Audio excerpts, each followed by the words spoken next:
Welcome to the Explainer.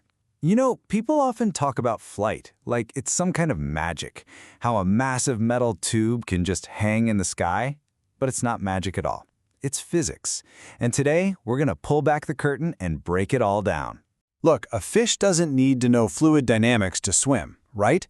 So why do pilots need to get so deep into aerodynamics? Well, it's pretty simple. Flying isn't natural for us. But when you truly understand how these forces work, you get the power to control them. So, let's trade in that mystery for some real confidence. All right, let's dive right in. Every single aircraft flying is caught in this constant tug of war between four fundamental forces. Getting a handle on these is really the first step to understanding everything else. First up, we've got lift. This is our hero force. It's generated by the wings as air flows over them, and its whole job is to fight against gravity and, well, lift the airplane up. And of course, fighting directly against lift is weight. This is that constant, relentless downward pull from gravity. It's acting on absolutely everything: the plane, the fuel, you, your passengers. It's the force we have to overcome to even get off the ground. So, to get moving forward, you need thrust. That's the raw power coming from your engine and propeller, pushing the aircraft through the air and battling against all that air resistance. And finally, fighting against thrust, we have drag. Drag is that backward pulling force, that resistance you get just from, as the source material puts it, slamming through the air. Every single part of the plane contributes to it. Now here is the most important part of this whole section. When you're in smooth, straight and level flight, these forces are in perfect balance. Lift is equal to weight, and thrust is equal to drag. The plane is in a state of equilibrium. It's not magic, it's just perfect balance. Okay, but let's zoom in on drag for a second. It's not just one simple thing. It's actually a really complex opponent that has two very different faces. And knowing how to deal with both is the secret to flying efficiently. We basically split drag into two big categories: parasite drag and induced drag. And here's the thing. They come from totally different places, and they behave in opposite ways depending on your airspeed. Let's break them down. So, parasite drag is basically just friction. You've got form drag, which is all about the plane's shape. You know, a sleeker plane punches a cleaner hole through the air. Then there's skin friction, which is literally about how smooth the plane's surface is.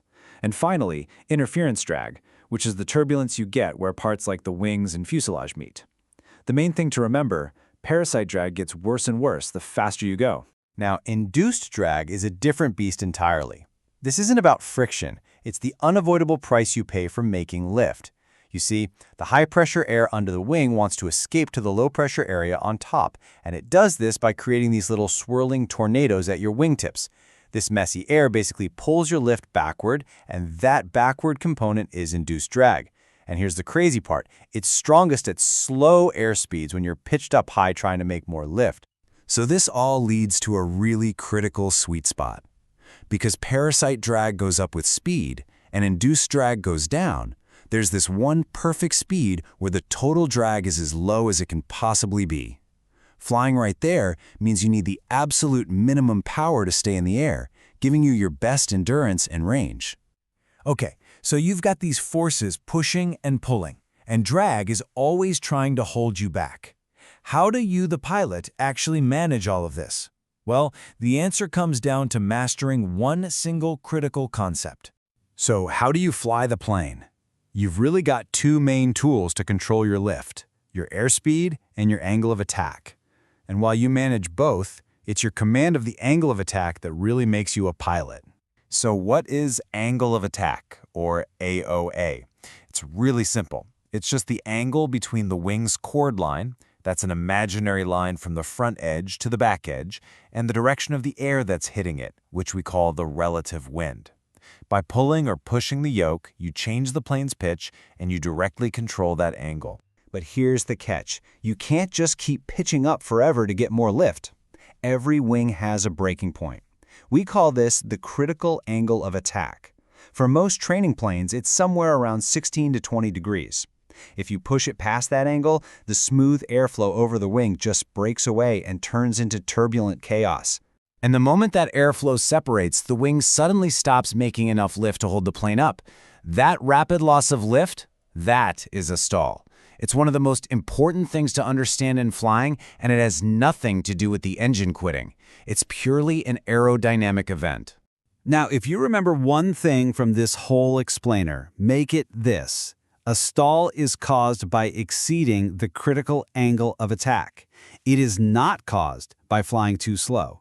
You can stall at any speed, in any attitude, even pointing straight down if you pull back hard enough. It's all about that angle. Now, beyond those big four forces, there are some other, more subtle things happening, especially in propeller planes. These are the little unseen pushes and pulls that can sometimes feel like an invisible hand is on the controls, and you've got to know how to counter them. In a single-engine plane, there are basically 4 things that are all trying to pull the nose of your aircraft to the left. We call them the left-turning tendencies: torque, P-factor, the spiraling slipstream, and gyroscopic precession.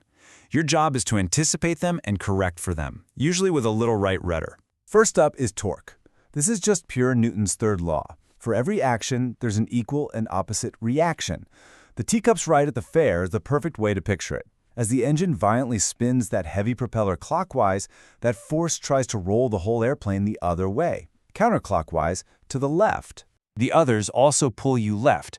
P-factor happens when you're pitched up, like on takeoff. The propeller blade moving down on the right side takes a much bigger bite of air than the blade on the left, so you get more thrust on the right, which yaws the nose left.